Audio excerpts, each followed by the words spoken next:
Okay, so let's look at this question. Copper T is an intrauterine contraceptive device. From the following mentioned statements, select the option that correctly defines the roles of copper ions. अभी कह रहा है copper ions का जो role है उसकी बात कर रहा है। देखिए अभी बड़ी चालाकी से ना कॉपर टी की बात नहीं कर रहा, ठीक है ना। ये भी उसने एक चालाकी करी है, ठीक है। तो डिवाइस की बात नहीं कर रहा, उस डिवाइस से जो आयंस रिलीज हो रहे हैं स्पेसिफिकली उसके फंक्शन की बात कर रहा है।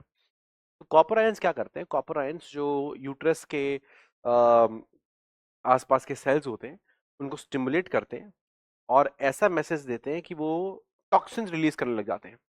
अब वो जो टॉक्सिन्स हैं, जो साइटोटॉक्सिन्स रिलीज होते हैं सेल से, वो अल्टीमेटली स्पर्म की जो मोटिलिटी है उसे क्या कर देते हैं? स्लो कर देते हैं या उन्हें इनएक्टिव कर देते हैं, जिसकी वजह से स्पर्म चल के एग के पास नहीं जा पाता।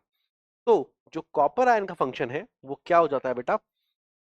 Copper ions suppresses sperm motility and the fertilizing capacity of the sperm। B बिल्कुल ठीक है, ठीक है। अब रही बात ए की और सी की। Copper ions make uterus unstable for implantation. बेटा कॉपर आयंस यूट्रस को अनस्टेबल नहीं बनाते, किसके लिए? इम्प्लांटेशन के लिए। अब दो चीजें हैं, एनसीईआरटी कॉपर टी के केस में ऐसा नहीं बोलती कि यूट्रस अनस्टेबल बनेगा इम्प्लांटेशन के लिए, बल्कि ये बात बोलती है स्पेसिफिकली हार्मोनल आईयूडीज के कॉन्टेक्स्ट में। पहले तो एक बात। दूसरी बात, ठीक है, कि कॉपर आयंस का ऐसा कोई फंक्शन नहीं है। अगर कॉपर टी की वजह से, मतलब कॉपर टी प्रेजेंट है, उसकी वजह से इम्प्लांटेशन में कोई दिक्कत होती है, यूट्रस अनस्टेबल होती है इम्प्लांटेशन में, तो वो एक अलग चीज हो जाती है, ठीक है ना।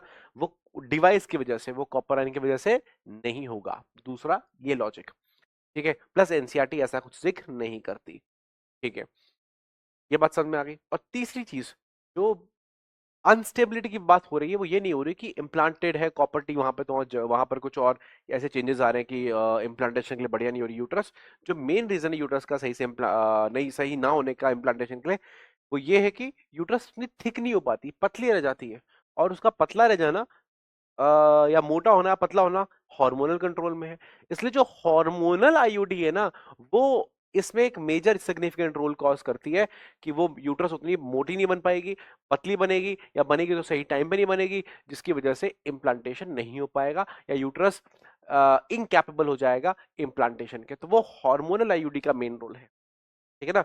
कॉपर टी का भी रोल हो सकता है एक बारी के लिए, क्योंकि वो इम्प्लांटेड है, लेकिन यहां पर कॉपर टी का नहीं पूछा गया, स्पेसिफिकली कॉपर आयन का पूछा गया। वो डिवाइस की वजह से ऐसा हो सकता है, लेकिन कॉपर आयन रिलीज के होने की वजह से ऐसा नहीं होगा। तो बड़ी चालाकी से ये स्टेटमेंट आपको बताया गया है, तो ये गलत हो गया। कॉपर आयन ज्यादा कुछ नहीं करेंगे, ठीक है। कॉपर आयन सर्विक्स को हॉस्टाइल नहीं बनाएंगे स्पर्म के लिए। अगेन डिवाइस बना सकता है, डिवाइस होने की वजह से ऐसा हो सकता है कि यूट्रस और इवन सर्विक्स में फाइगोसाइटोसिस बढ़ जाए स्पर्म की। दैट इज अ पॉसिबिलिटी, ठीक है ना। तो भी हम बोलेंगे कि सर्विक्स हॉस्टाइल हो गया। अगर उसका म्यूकस बढ़ गया तो भी वो हॉस्टाइल हो गया। तो हॉस्टाइल होने के बड़े सारे रीजन हो सकते हैं, लेकिन कॉपर आयन ऐसा कुछ नहीं करेंगे, वो डिवाइस की वजह से होगा, ठीक है। डिवाइस तो आईयूडी भी हो, कोई नॉर्मल सा भी हो, नॉन मेडिकेटेड हो, तो भी वो काम कर रहा है, तो भी वो ये काम कर सकता है। बट अगेन सिग्निफिकेंट नहीं है, लेकिन हो सकता है।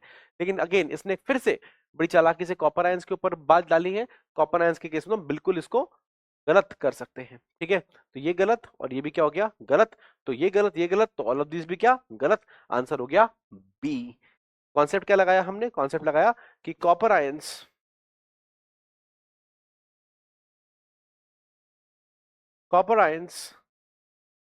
causes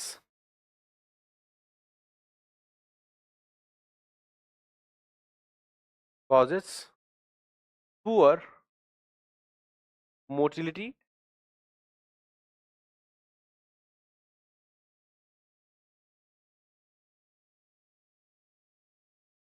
causes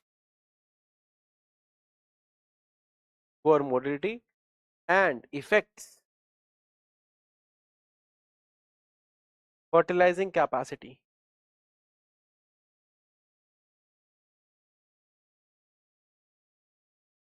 of sperms।